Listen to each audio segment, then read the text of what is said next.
தொடுதிரை மடிக்கணினி இணையம் வாயிலாக போட்டித் தேர்வுக்கு ஆயத்தமாக இருக்கின்ற அன்பான போட்டித் தேர்வு ஆர்வலர்களே, ஆசிரியர் தேர்வாணையம் நடத்துகின்ற Tamil Nadu teacher eligibility test TNTED 2024 ஆண்டிற்கான அறிக்கை கூடிய விரைவில் வெளிவர இருக்கின்றது. அவ்வண்ணத்தில் அதற்காக ஆயத்தமாக இருக்கின்ற அன்பான போட்டித் தேர்வுகள் எப்படி இந்த ஆசிரியர் தேர்வாணையம் நடத்துகின்ற தமிழ்நாடு டீச்சர் எலிஜிபிள் டெஸ்ட் தேர்வை அணுகலாம், எப்படி படிக்கலாம், எதை படிக்கலாம், எதை எவ்வளவு மணி நேரம் படிக்கலாம் என்ற முழு தகவலை அடங்கிய ஒரு வீடியோ தொகுப்பை தான் நம்ம இந்த வீடியோ தொகுப்பில் கடந்த வீடியோ தொகுப்பில் பேப்பர் 1 பற்றி பார்த்தோம். இந்த வீடியோ தொகுப்பில் பேப்பர் 2 அதாவது தாள் 2ஆம் தாளுக்கான அணுகுமுறையை நம்ம பார்க்க போகிறோம். வாங்க இந்த வீடியோக்குள்ளே போகலாம். டீச்சர் ரெக்ரூட்மெண்ட் போர்டு ஆசிரியர் தேர்வாணையம் ஆண்டுதோறும் தமிழ்நாடு டீச்சர் எலிஜிபிள் டெஸ்ட்டை நடத்துகிறாங்க. இது தேசிய ஆராய்ச்சி கல்வி நிறுவனம் NCERT அடிப்படையில் ஆண்டுக்கு 2 முறை தேர்வு நடத்தப்பட வேண்டும். இந்த தேர்வானது தமிழகத்தில் TNTET என்று அழைக்கிறாங்க. ஆண்டுக்கு ஒரு முறை நடத்தி கொண்டிருக்கிறார்கள். கடந்த 2022 2023 தேர்வு நடத்தினார்கள். அவ்வண்ணத்தில் இந்த 2024 ஆண்டுக்கான அறிக்கை சமீபத்தில் வெளிவர இருக்கிறது. ஏன்னா அதற்கான ஆனுவல் பிளானர், அதாவது டீச்சர் ரெக்ரூட்மெண்ட் போர்ட்டில் கொடுக்கப்படுகின்ற ஆனுவல் பிளான் அடிப்படையில் ஜூலை மாதத்தில் வருவதாக அறிவித்திருந்தார்கள். அப்போது நம்ம ஜூலை கடந்த ஆகஸ்ட் மாதத்துக்கு இப்பொழுது நாம் ஆகஸ்ட் மாதத்தில் இருப்பதால் மேபி இந்த அரசினுடைய அனுமதியை பெற்று இந்த மாதத்தில் நம்மளுக்கு தமிழ்நாடு டீச்சர் எலிஜிபிள் டெஸ்ட்டுக்கான அறிக்கையானது வெளியிடுவாங்க. அவ்வண்ணத்தில் அறிக்கை வருவதற்கு முன்பாக அந்த தேர்வை குறித்த ஒரு புரிந்துணர்தல் இருந்தோம்னா அந்த தேர்வை நாம் எளிதில் அணுகலாம். முதலாவதாக இந்த டீச்சர் ரெக்ரூட்மெண்ட் போர்டு என்பது நம்ம ஆல்ரெடி பார்த்த மாதிரி பேப்பர் 1 பேப்பர் 2 இந்த தமிழ்நாடு டீச்சர் எலிஜிபிள் டெஸ்ட்டில் பகுதி பேப்பர் 1 தாள் 1 தாள் 2 என்ற 2 தாள்களை உள்ளடக்கியது தான். அப்போ அந்த தாள் 1 என்பது முதலாவது 1 முதல் 5ஆம் வகுப்புள்ள ஆசிரியர்கள் நியமிப்பதற்கான, தாள் 2 என்பது 6 முதல் 8 அதாவது 10ஆம் வகுப்பு வரை உள்ள மாணவர்களுக்கு பாடம் கற்பிப்பதற்கான ஆசிரியர்கள் நியமிக்கிறாங்க. அவ்வண்ணத்தில் பார்த்தீங்கன்னா பேப்பர் 1 பார்த்தீங்கன்னா DTED படித்தவங்க எழுதுறாங்க. ஆனால் பேப்பர் 2 என்பது +2 முடிச்சு நம்ம ஏதாவது ஒரு டிகிரி முடித்து அதன் பிறகு B.Ed படிச்சிருக்கவங்க, அந்த B.Ed அதாவது degree BA R B.Ed BSc B.Ed போன்ற கல்வி தகுதிகளின் அடிப்படையில் இந்த ஆசிரியர் தேர்வு பேப்பர் 2 ஆனது நிர்ணயித்திருக்கிறாங்க. இந்த ஆசிரியர் தகுதி தேர்வில் பேப்பர் 2 ஆனது 2 கட்டத்தில் நடக்கும்.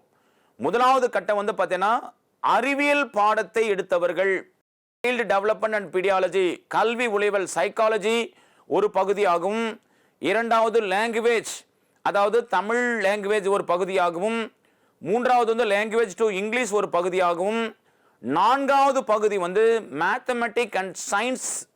அந்த மேத்தமெட்டிக் அண்ட் சயின்ஸ் டீச்சர் அவங்களுடைய கல்வி தகுதி BSc B.Ed இருக்கும். BSc B.Ed BSc அதாவது இளங்கலை பட்டம் படித்த பிறகு அவர்கள் கல்வி படிச்சிருப்பாங்க, அதாவது B.Ed கல்வியல் படிச்சிருப்பாங்க. அப்போ இந்த 2 தகுதியோடு அவர்கள் பேப்பர் 2ல் மேத்தமெட்டிக்ஸ் அண்ட் சயின்ஸ் டீச்சராக அவர்களுடைய அந்த மேத்தமெட்டிக்ஸ் அண்ட் சயின்ஸ் டீச்சர் நியமனத்தில் தேதியை எழுதுகிறாங்க.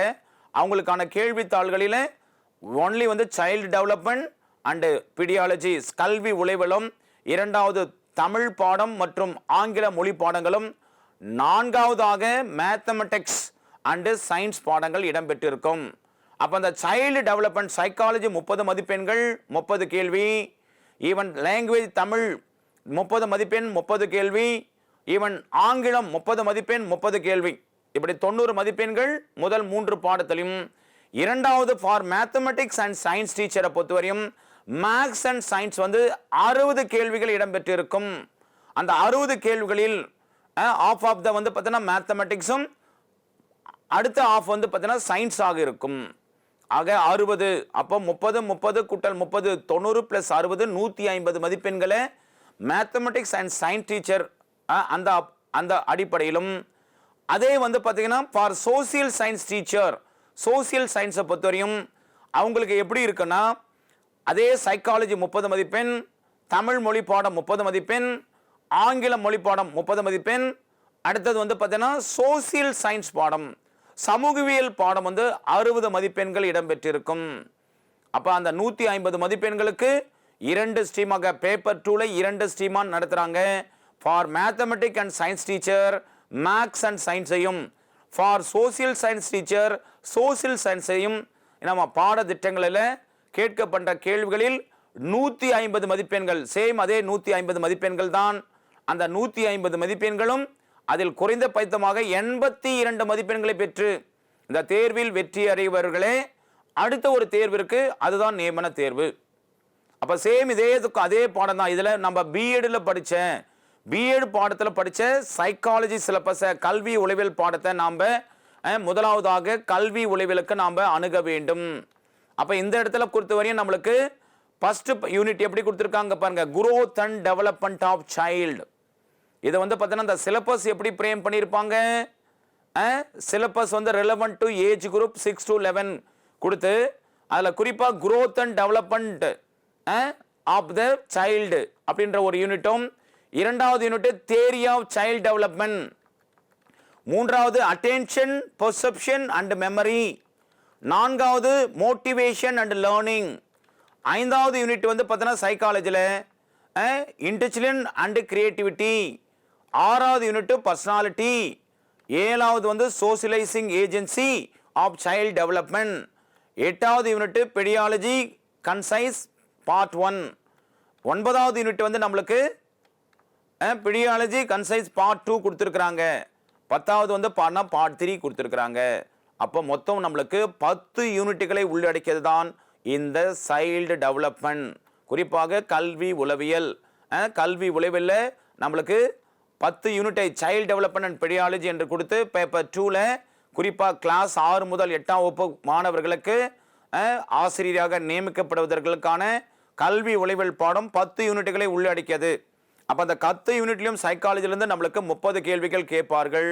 அந்த 30 கேள்வியும் நம்முடைய பாடத்திட்டம், குறிப்பாக நம்முடைய கல்லூரிகளில் நம்ம படித்த கல்வி உளவியல் பாட தொடர்பாக, அந்த கல்வி உளவியல் பாட தொடர்பாக அந்த 10 யூனிட்டையும் நம்ம அணுகி அதற்கான முழு பாடத்திட்டங்களையும் நாம் படித்து ஏற்கனவே கடந்த ஆண்டுகளில் நடைபெற்ற கேள்வித்தாள்களை அணுகி அந்த கேள்வித்தாள்கள் எப்படி கேட்கப்பட்டிருக்கிறது, அதன் அடிப்படையில் நம்முடைய இந்த 2024ஆம் ஆண்டுக்கான நம்முடைய பயிற்சியை, நம்முடைய முயற்சியை நம்ம போட்டோம்னா கண்டிப்பாக 100% நம்ம இந்த தேர்வில் அதிக மதிப்பெண் பெற்று வெற்றி அடையலாம்.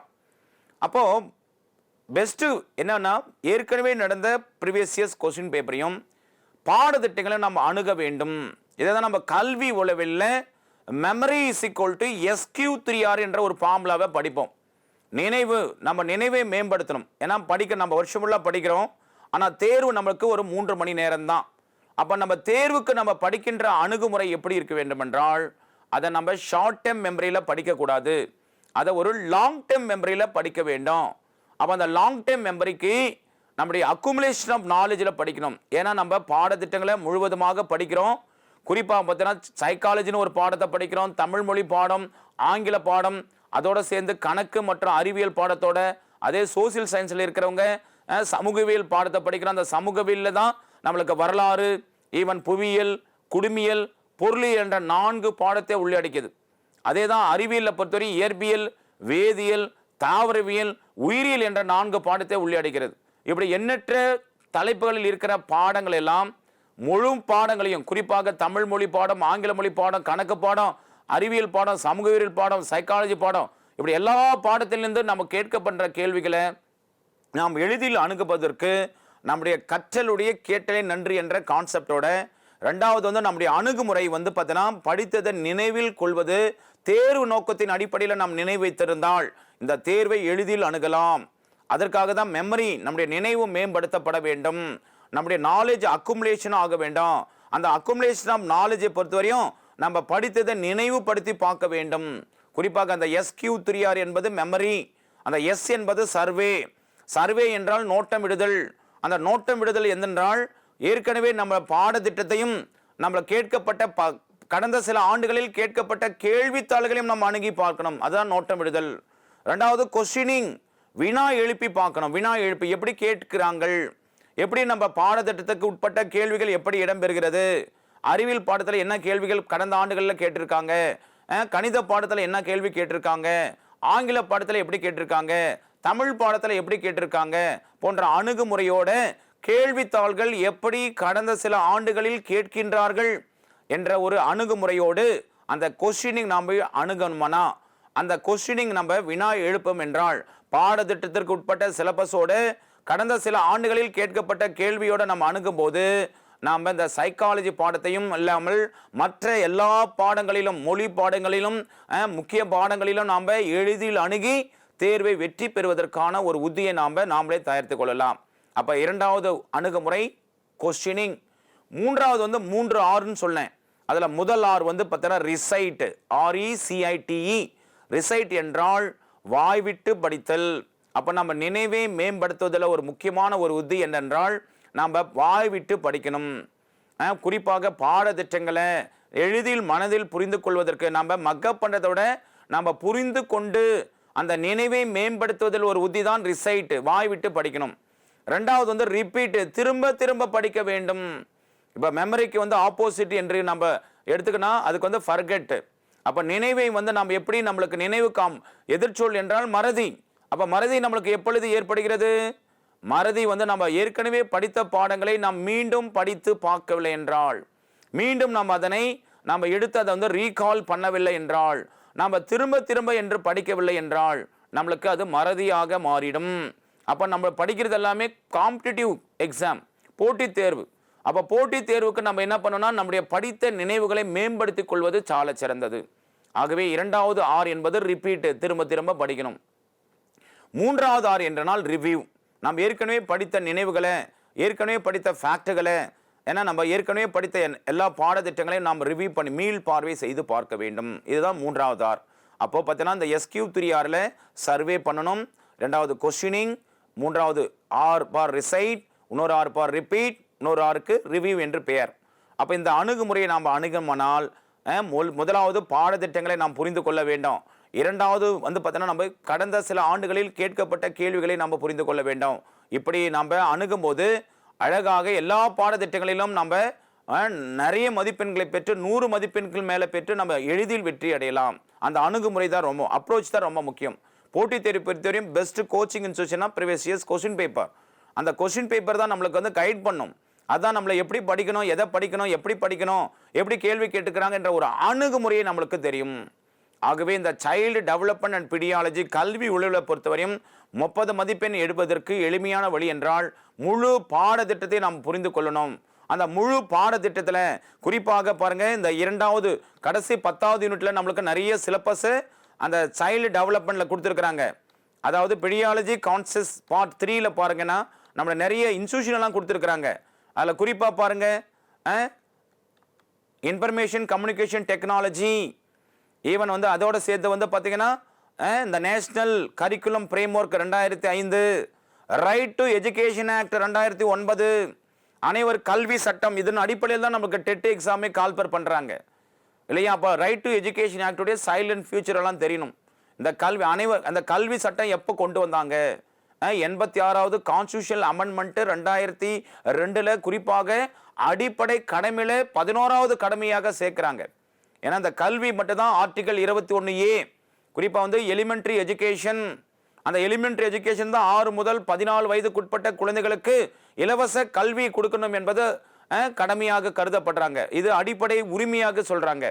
அடுத்தது ஆர்டிகல் 45 பார்த்தீங்கன்னா அரசு நெறிமுறை கோட்பாட்டில் 6 முதல் 14 வயதுக்குட்பட்ட குழந்தைகளுக்கு கல்வி கொடுக்கணும், கட்டாய கல்வி கொடுக்கணும்.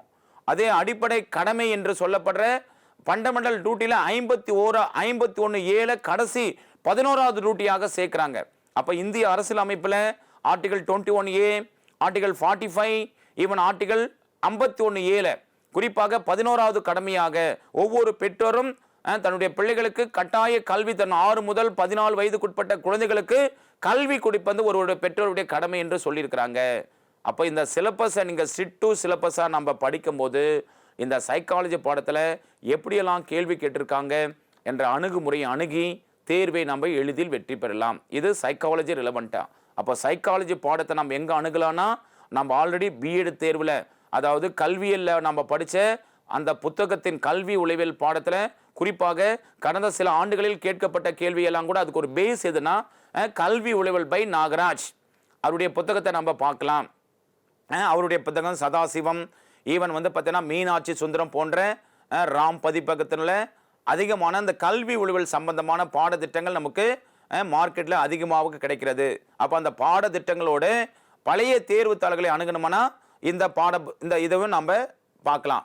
அப்போ இரண்டாவது பேப்பர் வந்து தமிழ் மொழி பாடம். அந்த தமிழ் மொழி பாடத்தில் குறிப்பாக தமிழ் மொழி பாடத்தை பொறுத்தவரை இதுலேயும் 30 மதிப்பெண் கேட்குறாங்க. அந்த 30 மதிப்பெண் நாம் எளிமையில் எழுதுவதற்கு நம்முடைய தமிழ்நாடு பாடநூல் நிறுவனம் வெளியிட்டுள்ள தமிழ் மொழி பாடத்தை குறிப்பாக 6ஆம் முதல் 12ஆம் வரை குறிப்பாக அந்த கேள்விகள் வந்து பார்த்தீங்கன்னா நமக்கு தமிழ் மொழி பாடத்தில் இலக்கணத்திலிருந்து சமீபத்தில் கேள்வி கேட்கிறார்கள்.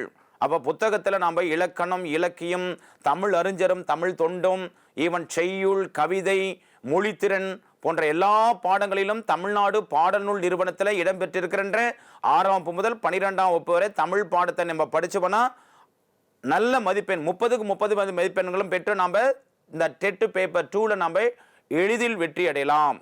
அப்போ தமிழ் மொழி பாடத்திற்கு நம்முடைய பாடத்திட்டத்திற்கான முழு ஸ்டடி மெட்டீரியல் எங்கே இருக்குன்னா தமிழ்நாடு பாடநூல் நிறுவனத்தில் இடம்பெற்றிருக்கிற பாடத்திட்டங்கள் தான். மூன்றாவது அதே ஆங்கில பாடமும் அதே மாதிரி தான். தமிழ் மொழி பாடம் எப்படி கேட்கிறார்களோ அதே மாதிரி தான் தமிழ் மொழி பாடத்தில் இங்கிலீஷ் மொழி பாடத்திலையும் இலக்கணத்திலிருந்து, கிராமர்லேருந்தும், பொயட்டிலிருந்தும், ப்ரோஸ்லிருந்தும் நம்மளுக்கு கேள்வி கேட்குறாங்க. அப்போ இதுக்கெல்லாம் முழு மனிதம் லைன் பை லைன் நம்ம 6ஆம் வகுப்பு முதல் 12ஆம் வகுப்பு இருக்கிற பாடத்திட்டங்களை படிச்சுக்கலாமாண்ணா. குறிப்பாக 6லேருந்து 10 வரையும் முழு பாடத்தை லைன் பை லைன் படித்தோம்னா நம்ம 2 பாடத்திலும் தமிழ் மொழி பாடத்திலும் சரி ஆங்கில மொழி பாடத்திலும் நல்ல மதிப்பெண் பெற்று இந்த தேர்வு, அதாவது Tamil Nadu teacher eligibility test paper 2வை நாம் வெற்றி அடையலாம். 4வது பாருங்க, ஃபார் மேத்தமெட்டிக் அண்ட் சயின்ஸ் டீச்சரை பொறுத்தவரையும் நம்மளுக்கு ஏற்கனவே சொன்ன மாதிரி மேக்ஸ் அண்ட் சயின்ஸில் தான் கேள்வி கேட்பாங்க. 60 கேள்விகள் இடம்பெறும். அந்த 60 கேள்வியில் 30 மதிப்பெண்கள் கணித பாடத்தோட தொடர்புடையது, 30 மதிப்பெண் வந்து நம்மளுக்கு அறிவியல் பாடத்தோட தொடர்புடையது. அப்போ இந்த 60 மதிப்பெண் ஒரு நல்ல வெயிட்டேஜ் என்னன்னா, நீங்கள் ஒரு சயின்ஸ் கிராஜுவேட் இருந்தால் நீங்கள் மேக்ஸ்லையும் சயின்ஸ்லையும் நீங்கள் ஸ்ட்ராங்காக இருந்தீங்கன்னாவே 60க்கு 60 மதிப்பெண்கள் எளிதில் வெற்றி அடையலாம். 60க்கு 60 மதிப்பெண்களை பெறலாம். அந்த 60 மதிப்பெண்களில் முக்கியமான வெயிட்டேஜ் மீதி பாடங்களில் நீங்கள் பார்த்தீங்கன்னா லாங்குவேஜ் பாடம், மற்ற லாங்குவேஜில் 2 லாங்குவேஜ் இருக்குது, சைக்காலஜி இருக்குது. சைக்காலஜி உங்களுக்கு கடினம் என்று நீங்கள் பார்த்தா கூட ஆவரேஜாக ஒரு 15லேருந்து 20 மதிப்பெண் எடுத்தால் கூட, மொழி பாடங்களில் ஒரு 20 எடுத்தால் கூட நம்மளுக்கு அந்த 3 பாப்பரில் மட்டுமே நம்மளுக்கு 55 மதிப்பெண் கிடைக்குது. மீதி வந்து பார்த்தீங்கன்னா உங்களுடைய மொழி பாடம், உங்களுடைய முழு டிகிரி பாடத்தில் நீங்கள் படித்த நீங்கள் மேக்ஸ் சயின்ஸ் பேக்ரவுண்டில் நீங்கள் 60 மதிப்பெண்களுக்கு குறைஞ்சபட்சம் ஒரு 40லேருந்து 50 மதிப்பெண் எடுத்தாவே நீங்கள் 100 மதிப்பெண்களை எடுக்கிறீங்க. அப்போ அந்த மார்க்ஸ் அண்டு சயின்ஸ் பாடத்தில் நீங்கள் வந்து பார்த்தீங்கன்னா முழு கவனத்தை செலுத்தி 60க்கு 60 மதிப்பெண்களை எடுக்கலாம். இதற்கும் பாடத்திட்டம் வந்து நம்முடைய தமிழ்நாடு பாடநூல் நிறுவனத்தில் கொடுக்கப்பட்ட 6 முதல் 10ஆம் வகுப்பு வரை அந்த 6 முதல் 10ஆம் வகுப்பு இருக்கிற அறிவியல் மற்றும் கணித பாடங்களை முழு பாடத்திட்டத்தையும் லைன் விடாமல் தமிழ் பாடநூல் நிறுவனத்தில் இருக்கிற ஒவ்வொரு பாடத்தையும் லைன் பை லைனாக நம்ம படித்து கடந்த ஆண்டுகளில் கேட்கப்பட்ட கேள்வித்தாள்களோட நீங்கள் அணுகினீங்களா இந்த மேக்ஸ் மற்றும் அறிவியல் பாடத்தில் குறிப்பாக மேக்ஸில் வந்து பார்த்தீங்கன்னா 6 முதல் 10ஆம் வகுப்பு குறிப்பாக கணிதம் தான் உங்களுக்கு. சயின்ஸ் வந்து இங்கே கொஞ்சம் என்ன பிசிக்ஸ்லேருந்து இருக்கலாம், கெமிஸ்ட்ரியிலேருந்து கேள்வி கேட்டுக்கிருப்பாங்க, பாட்டனி, ஜுவாலஜி போன்ற 4 பாடத்திலையும் சுற்றுப்புறல் சூழியல் கூட கேட்பாங்க. அப்போ 5ம் உள்ளடக்கி தான் சயின்ஸு. அப்போ 5 பாடங்களிலிருந்தும் கேள்விகள் இடம்பெறும். அப்போ அந்த 30 மதிப்பெண்கள் எப்படி கேட்குறாங்க என்ற அப்ரோச்சோட நீங்கள் அணுகிறீங்களா இந்த பேப்பரை வந்து ஈஸியாக நீங்கள் மேக்ஸ் அண்ட் சயின்ஸ் ஸ்ட்ரீமில் 60 மதிப்பெண்களை எடுக்கலாம். அடுத்தது அதே பேப்பர் 2ல் 4வது பார்த்தீங்கன்னா சோசியல் சயின்ஸ் ஸ்ட்ரீம். அப்போ அனைவருக்கும் காமனாக இருக்கிற பாடங்கள் திட்டம் 3 என்னென்னா சைக்காலஜி 30 கேள்வி, maths and science and social சயின்ஸுக்கும் காமனாக இருக்கும், தமிழ் மற்றும் ஆங்கில பாடமும் காமனாக இருக்கும். அதில் for social science teacher and social சயின்ஸை மட்டும்தான் அவங்களுக்கு மட்டும் என்னவா இருக்கலாம், குறிப்பாக வந்து பார்த்தீங்கன்னா சோசியல் சயின்ஸ்லேருந்து கேள்விகள் இருக்கும். அந்த கடைசி 60 கேள்விகள் அவர்களுக்கு வந்து பார்த்தீங்கன்னா சோசியல் சயின்ஸ்லேருந்து கேள்வி கேட்பாங்க. அது மட்டும் இல்லாமல் for any other subject teacher either வந்து பார்த்தீங்கன்னா ஆங்கிலம் அல்லது மேத்தமெட்டிக்ஸ் சயின்ஸ் இல்லாமல் ஈவன் சோசியல் சயின்ஸ் டீச்சர் இல்லாதவங்க கூட இதுக்கு எலிஜிபிள் ஆகுறாங்க. இதில் சோசியல் சயின்ஸ் டீம்ல வரவங்க இந்த அவங்கெல்லாம் கூட இந்த பேப்பர் 2 வந்து எழுதுறாங்க.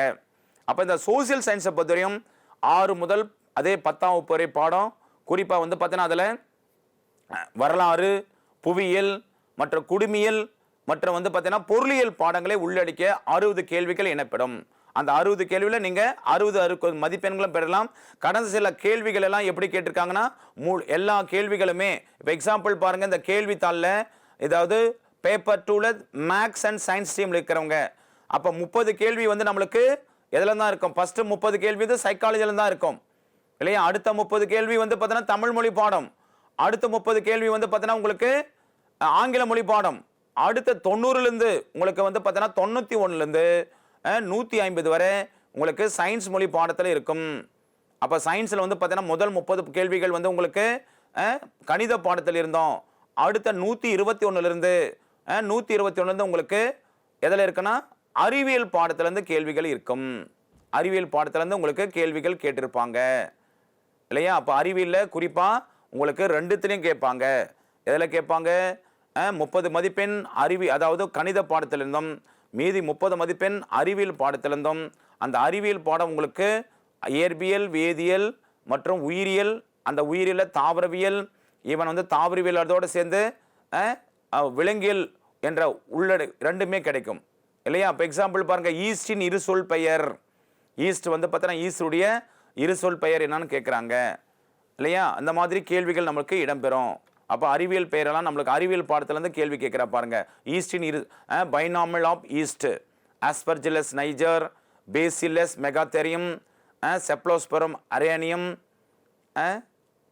அடுத்தது பாருங்க, அதாவது சேக்ரோமைசிஸ் செர்வேசியே, அதுதான் வந்து ஈஸ்டுடைய இரு சொல் பெயர், சேக்ரோமைசிஸ் செர்வேசியே. அடுத்த ஒரு கொஸ்டின் கேட்குறாங்க பாரு, எண்டமிக். இது ரொம்ப முக்கியமான ஒரு கொஸ்டின். சூஸ் த கரெக்ட் மேட்ச்னு கேட்குறான். எண்டமிக்னா என்ன, எபிடமிக்னா என்ன, பேண்டமிக்னா என்ன, ஸ்போரட்டிக் என்றால் என்ன, இப்படி ஒரு கேள்வி கேட்குறா, சயின்ஸில் கேட்குறா. இப்போ வந்து பேண்டமிக்னா குறிப்பாக வந்து பேண்டமிக்னா உலகம் முழுவதும் இருந்தால் அது வந்து பேண்டமிக்னு சொல்கிறாங்க. எண்டமிக்னா ஒரு குறிப்பிட்ட பகுதியில், எபிடமிக்கில் ஒரு குறிப்பிட்ட மண்டலத்தில், அதான் வந்து பார்த்தீங்கன்னா கேட்குறாங்க. அப்போ பேண்டமிக் என்ற நோய் எது சொல்கிறாங்க? உலகம் முழுவதும் இருக்கிறத எய்ட்ஸை சொல்லலாம் இல்லையா? பேண்டமிக் உலகம் முழுவதும். அந்த மாதிரி சயின்ஸ் வந்து இதெல்லாமே எல்லாமே நம்முடைய பாடத்திட்டத்தில் புத்தகத்தில் இருக்கிற கேள்விகள் தான். அப்போ நீங்கள் அறிவியல் மற்றும் கணித பாடத்தில் குறிப்பாக வந்து பார்த்தீங்கன்னா நம்மளுக்கு எல்லாமே புக்கில் தான் கேள்வி கேட்குறா. அப்போ நீங்கள் படிக்கும் போதே உங்களுடைய புத்தகத்தில் 6 முதல் 12ஆம் வகுப்போட மொழி பாட புத்தகத்தையும் 6 முதல் 12ஆம் வகுப்பில் வகையே இருக்கிற அறிவியல் பாடம் மற்றும் கணித பாடத்தை நீங்கள் அப்ரோச் பண்ணிங்கன்னா எளிதில் வெற்றி அடையலாம், எளிதில் நீங்கள் ஜெயிக்கலாம். அப்போ அதிக மதிப்பெண் பெற்றே வெற்றி அடையலாம். அப்போ பார்த்தோன்னா இதுக்கான ஸ்டடி மெட்டீரியல் ப்ராப்பராக வந்து பார்த்தோன்னா ஸ்டடி புக்கில் தான் இருக்குது, தமிழ்நாடு பாடத்திட்டத்தில் தான் இருக்குது. அதே அடிப்படையில் பாருங்கள், இந்த கொஸ்டின் பாருங்கள். இதே வந்து பார்த்தோன்னா சோசியல் சயின்ஸ் ஸ்ட்ரீமில் சொல்கிறாங்க. சோசியல் சயின்ஸ் ஸ்ட்ரீம்லையா அதே 90 மதிப்பெண் என்ன தான் இருக்கும் உங்களுக்கு தமிழ் மொழி பாடம். அந்த தமிழ் மொழி பாடத்தோட உங்களுக்கு சைக்காலஜிலாம் இருக்கும். அதுக்கப்புறம் தான் நம்மளுக்கு என்ன இருக்கும், உங்களுக்கு 60 மொழி பாடங்கள் வந்து பார்த்தோன்னா அடுத்த 60 கேள்விகள் வந்து நம்மளுக்கு எங்கேருந்து கேட்டிருப்பாங்க? 60 கேள்விகளும் நம்ம வரலாற்றிலிருந்தும் புவியில் இருந்தும் கேட்டிருப்பாங்க. வரலாறுல 60 கொஸ்டின். ஈவன் வந்து பார்த்தீங்கன்னா குறிப்பாக வரலாறு, புவியியல், ஈவன் வந்து பார்த்தீங்கன்னா அதோடு சேர்ந்து உங்களுக்கு குடிமியல் மற்றும் வந்து பொருளியல் எல்லாமே சேர்ந்து தான் நம்மளுக்கு இருக்கும். ஆகவே நீங்கள் அப்ரோச் எப்படி இருக்கணும்னா உங்களுக்கு TNT8 பேப்பர் 2 பொறுத்தவரையும் நம்மளுக்கு ஏற்கனவே சொன்ன மாதிரி மொத்தம் 150 கேள்விகள். அந்த 150 கேள்விகளில் சைக்காலஜி 30 மதிப்பெண், தமிழ் மொழி பாடம் 30 மதிப்பெண், ஈவன் ஆங்கில பாடம் 30 மதிப்பெண். இது மூன்றுமே மேஜரான 90 மதிப்பெண். அடுத்தது வந்து மேத்தமெட்டிக் அண்ட் சயின்ஸ் டீச்சருக்கு வந்து 60 மதிப்பெண்கள் இருக்கும். இவர் சோசியல் சயின்ஸுக்கு வந்து 60 மதிப்பெண் இருக்கும். அப்போ இந்த முழு பாடத்திட்டத்தை உள்ளடக்கிய பாடத்திட்டத்தை நீங்கள் கோத்ரூ பண்ணணும். ரெண்டாவது வந்து ப்ரீவியஸ் இயர்ஸ் கொஸ்டின் பேப்பரை நீங்கள் வந்து பார்த்தீங்கன்னா அந்த ப்ரீவியஸ் கொஸ்டின் பேப்பரோட நீங்கள் அணுகி அந்த கொஸ்டினுக்கும் வந்து அப்ரோச்சை நீங்கள் எடுத்தீங்களன்னா ரெண்டுத்துமே சைமல்டேனியஸாக படிக்கணும். கடந்த சில ஆண்டுகளில் கேள்வித்தாள் எப்படி கேட்குறாங்க, அந்த கேள்வித்தாளோட பாடத்திட்டம் எப்படி கவர் ஆகுது. அப்போ நம்மளுக்கு சோர்ஸ் ஆஃப் மெட்டீரியல் என்ன, நீங்கள் கொஞ்சம் எக்ஸ்ட்ரா கேர் என்ன படிக்கிறீங்கன்னா பிஎட்டில் படித்தா நீங்கள் உங்களுடைய சைக்காலஜி பாடம் உங்களுக்கு இதுக்கு ரொம்ப ஹெல்ப்ஃபுல் ஆகும். அதோடு சேர்ந்து 6 முதல் 12ஆம் வகுப்பு இருக்கிற தமிழ்நாடு பாடநூல் புத்தகம் உங்களுக்கு யூஸ் ஆகும். அப்போ அதில் குறிப்பாக 6 முதல் 10ஆம் வகுப்பு கேள்வித்தாள்கள்லாம் எப்படி கேள்வி கேட்டிருக்காங்கன்னு பாருங்க. அப்போ கேள்வித்தாள் தான் நம்மளுக்கு வந்து பார்த்தீங்கன்னா பெஸ்ட் கோச்சிங் அது. அப்போ ப்ரீவியஸ் இயரில் நம்மளுக்கு என்ன கேள்வி கேட்டிருக்காங்க அந்த அந்த பாடத்தை நம்ம அணுகுனா மட்டும்தான் இந்த தேர்வை வந்து எளிதில் வெற்றி அடையலாம். அப்போ முதலாவது நீங்கள் பாஸ் பண்ணிட்டீங்க, அதாவது 150 கேள்விகளுக்கு 82 மதிப்பெண்கள் எடுத்து நீங்கள் தேர்வு அதாவது தகுதி ஆயிட்டீங்கன்னு வச்சுங்க. அடுத்து அரசாங்கம் என்ன செய்யுதுன்னா நியமன தேர்வு நடத்துகிறாங்க. அந்த நியமன தேர்வின் அடிப்படையில் தான் கடைசியாக உங்களை ஆசிரியராக நியமிக்கிறாங்க. அப்போ அந்த நியமன தேர்வுகளை வந்து பார்த்தீங்கன்னா உங்களுக்கு சைக்காலஜியை தவிர்த்து மற்ற மொழி பாடங்களில் குறிப்பாக பொது அறிவோடு இடம்பெறுகின்ற பாடங்கள் நிறையா இருக்கும். அப்போ அந்த பொது அறிவு பாடத்தோட அதாவது ஜென்ரல் நாலேஜ் ஜென்ரல் அவேர்னஸ் எல்லாம் கூட இன்க்ளூட் பண்ணி கேள்விகளாக கேட்பாங்கள். தமிழ்நாட்டுடைய நிர்வாகத்தை எல்லாம் கூட கேள்வியாக கேட்டு உங்களுக்கு நடப்பு நிகழ்வுலாம் எப்படி இருக்குன்னுலாம் உங்களை சோதித்து அந்த நியமன தேர்வு இருக்கும். அப்போ அந்த நியமன தேர்வின் அடிப்படையில் தான் கடைசியாக நீங்கள் ஆசிரியராக பணி அமர்த்தப்படுவீர்கள். அப்போ பார்த்தீங்கன்னா சமீபத்தில் 2022 2023 ஆண்டுகளில் இந்த ஆசிரியர் தேர்வாணையம் நடத்தின தமிழ்நாடு டீச்சர் எலிஜிபிலிட்டி டெஸ்ட் நடத்தினாங்க. பேப்பர் 1 பேப்பர் 2 இது ஆண்டுதோறும் நடத்தப்படுகிறது. ஆசிரியர்கள் நியமிக்கப்பட வேண்டும். குறிப்பாக இலவச கட்டாய கல்வியின் அடிப்படையில் மாணவர்களுக்கு ஆசிரியர்கள் தேர்ந்தெடுக்கப்பட வேண்டும் என்ற அடிப்படையில் தான் 2013ஆம் ஆண்டிலிருந்து 2013ஆம் ஆண்டு அன்னிலிருந்து பார்த்தீங்கன்னா தமிழ்நாட்டில் இந்த தமிழ்நாடு டீச்சர் எலிஜிபிள் டெஸ்ட்டை கண்டக்ட் பண்ணிட்டு இருக்கிறாங்க. இந்த தேர்வானது கடந்த 10 ஆண்டுகளாக தமிழகத்தில் ஆண்டுதோறும் நடத்தப்பட்டு வராங்க. இதில் ஒரு சில ஆண்டுகள் நடத்தப்படவில்லை என்றாலும் இந்த 2024ஆம் ஆண்டுக்கான அறிக்கையானது கூடிய விரைவில் வெளியிடப்படுகிறார்கள். அதன் அடிப்படையில் இந்த தேர்வானது நடத்தப்படுகிறது. ஏன்னா இந்த செய்தித்தாள்களில் என்னன்னு சொல்லியிருக்காங்கன்னா நடத்தி முடிச்சு 1 மாசத்துல ரிசல்ட் விடுறேன்னு சொல்லியிருக்கிறாங்க. அப்போ தேர்வு வந்தாச்சுன்னா ஒரே 1 மாசத்துல உங்களுக்கு என்னவா ரிசல்ட் வெளிவரும். அப்போ அதன் அடிப்படையில் தான் நியமன தேர்வு இருக்கும். அப்போ உங்களுடைய ரைட் டைம் என்னன்னா ஒரு தேர்வு வரத்துக்கு முன்னாடியே அதற்கான சிலபஸ் மற்றும் பாடத்திட்டங்களை நீங்கள் அணுகி அழகாக அந்த தேர்வுக்கான ப்ரிப்பரேஷனை நீங்கள் ஸ்ட்ரென்தன் பண்ணீங்கன்னா இந்த ஆசிரியர் தேர்வு குறிப்பாக அந்த ஆசிரியர் தேர்வு முதல் பேப்பர் மற்றும் 2ஆம் பேப்பரையும் எளிதில் அணுகலாம். இதில் ஒரு என்னன்னா பிஎட் முடிச்சவங்க பேப்பர் 1 எழுதலாம், பேப்பர் 2 எழுதலாம். ஒரே நேரத்தில் 2 பேப்பரும் எழுதி நம்ம வெற்றி அடையிறது கூட உங்களுக்கு நல்ல ஒரு சிறந்த வாய்ப்பை நீங்கள் பயன்படுத்தி கொள்ளலாம். ஆகவே இந்த பாடத்திட்டங்கள் பழைய கொஸ்டின் பேப்பரு இதெல்லாம் நீங்கள் பார்த்து இந்த தேர்வில் வெற்றி பெற வாழ்த்துகிறோம். மீண்டும் அடுத்த ஒரு வீடியோவில் இந்த டெட்டு சம்பந்தமான பாடத்திட்டங்களோட நம்ம அணுகி நம்முடைய தேர்வை அணுகலாம். தேங்க்யூ.